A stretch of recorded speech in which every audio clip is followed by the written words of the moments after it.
Up first, one East Tennessee community is looking to get warning sirens nearly a decade after the deadly 2016 Sevier County wildfires. You know, we're talking about Pigeon Forge, one of the communities affected by the fires. Now, during the wildfires, evacuations were ordered for parts of Pigeon Forge and Gatlinburg, but not everyone was able to get out. 14 people died in those fires.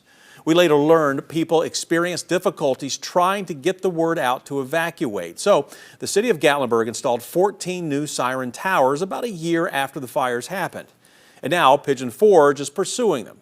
6 on Your Side reporter Kayla Preck joins us now with more. It's our top story tonight. Kayla. Bo, Fire Chief Tony Watson tells me that planning for these sirens is still in the early stages as of right now.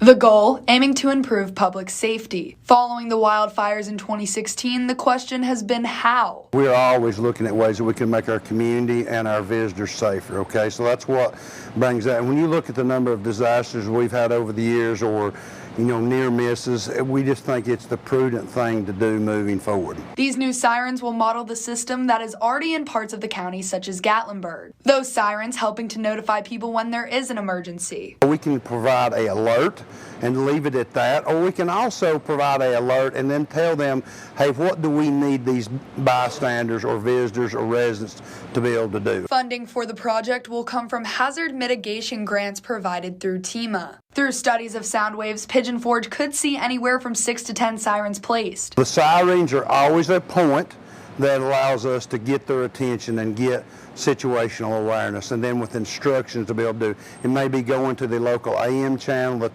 the county has, or it may be, you know, message and following, or iPause alert, or code red that we use. Having these all these tools is important to let folks know, not just our citizens, but also our visitors, if there's an emergency, and that they can, you know, what steps can be taken.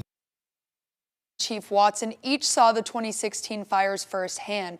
Watson says the city expects there to be a learning curve and plans to inform the public about the technology when implemented. Bo. All right, Kayla, thank you. Watson shares the county and its leaders will always continue to provide a safer environment.